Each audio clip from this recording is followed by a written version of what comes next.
السلام علیکم رحمۃ اللہ۔ ایک سوال آتا ہے کہ اگر کوئی بندہ مطلب کوئی بزرگ کسی کو خواب میں آتا ہے اور خواب میں آ کے وہ کوئی عمل بتا کے جاتا ہے تو وہ کیا عمل ہمیں کرنا چاہیے یا وہ ہمارے لیے عمل فائدے مند ہوگا؟ تو میں اس پر 2-3 چیزیں عرض کروں گا کہ سب سے پہلے تو یاد رکھیے کہ اگر آپ کو کوئی بندہ کوئی خواب میں آ کے عمل بتا کے جاتا ہے، آپ اس کو ایسے ہی نہیں کریں گے۔ ایون آپ کو اگر کوئی سامنے آ کے بھی کچھ بتا کے جاتا ہے، آپ وہ دیکھیں، اس کو پرکھیں کہ کیا نبی صلی اللہ علیہ وسلم کے طریقے کے مطابق ہے، کیا نبی صلی اللہ علیہ وسلم کا بتایا ہوا طریقہ ہے، یا وہ طریقہ تو نہیں جس سے نبی صلی اللہ علیہ وسلم نے منع کیا ہے۔ اگر وہ نہیں تو پھر ہم کریں گے۔ اب اس میں دونوں شکلیں ہو سکتی ہیں۔ فار ایگزامپل صحابہ کرام کو شیطان بھی ملا، شیطان نے جو ہے وہ آیت الکرسی بتائی۔ اب صحابہ نے وہ اس وقت تک پڑھنی نہیں شروع کی جب تک اللہ کے نبی صلی اللہ علیہ وسلم سے تصدیق نہیں کروا لی کہ حضور یہ بتا کے گیا ہے۔ تو آپ علیہ الصلوۃ والسلام نے تصدیق کی، ہاں یہ پڑھنے سے حفاظت ہوتی ہے، پھر انہوں نے پڑھنی شروع کی۔ اب ہم کیسے فیصلہ کر سکتے ہیں کہ یہ شیطان نے بتایا ہے یا یہ اللہ کی طرف سے کوئی فرشتہ آیا ہے، یا مطلب کوئی کون ہے یہ؟ ہم فیصلہ کرنے میں ہمیں مشکل ہوگی۔ ہم عام بندے ہیں، ہم مطلب کوئی بہت بڑے وہ ولی اللہ تو ہے نہیں، ہم تو عام بندے ہیں۔ اور یہاں پر تو اولیاء کا بھی یہ طریقہ تھا کہ ان کو کوئی آ کے آواز غیب سے سنتی کہ تم جو ہے وہ بچ گئے ہو، تم جو ہے وہ گناہوں سے بچ گئے ہو، اور وہ کیا کہہ رہے تھے۔ میں نے اپنے استاد سے ایک واقعہ سنا، وہ کہتے ہیں امام احمد بن حنبل رحمہ اللہ کو جب وہ موت کا وقت قریب تھا تو ان کو وہ کہہ رہے تھے کہ ابھی نہیں ابھی نہیں۔ بیٹے نے ایک بار بے ہوش ہوئے، دوسری بار بیٹے نے پوچھا کیا کہہ رہے ہیں آپ؟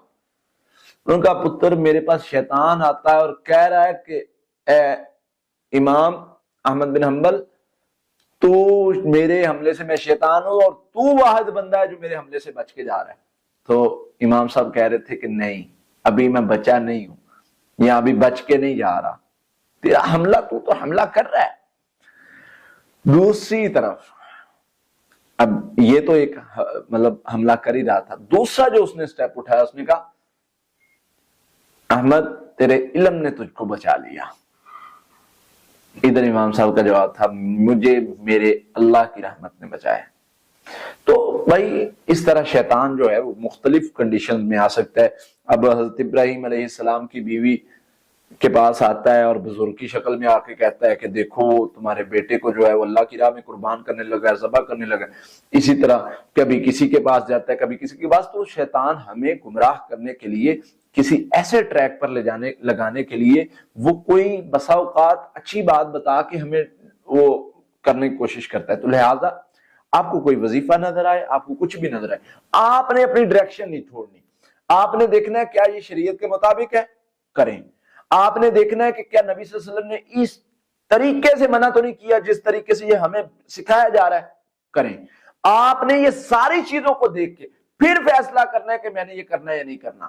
ادروائز اگر آپ اس طرح سے چلیں گے تو بھائی آپ تو جو ہے وہ کر ہی نہیں سکیں گے، آپ کو شیطان گمراہ کر دے گا۔ جی فلاں وظیفہ، طریقہ بھی وظیفہ دیکھنا ہے، اس کا معنی کیا ہے، طریقہ دیکھنا ہے، کیا طریقہ ایسا تو نہیں چھت پہ بیٹھ کے پڑھنا ہے، پانی میں بیٹھ کے پڑھنا ہے، یہ طریقے میرے نبی کے نہیں صلی اللہ علیہ وسلم کے۔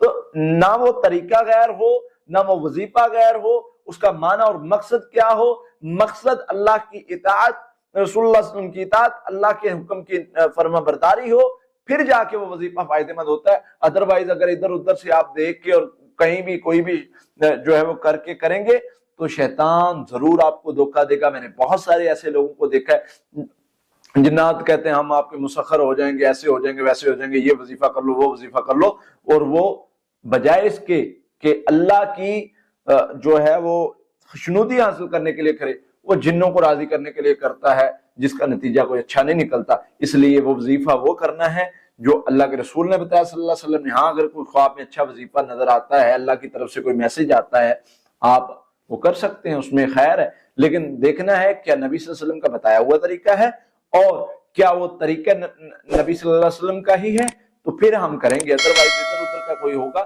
تو وہ ہم نہیں کریں گے.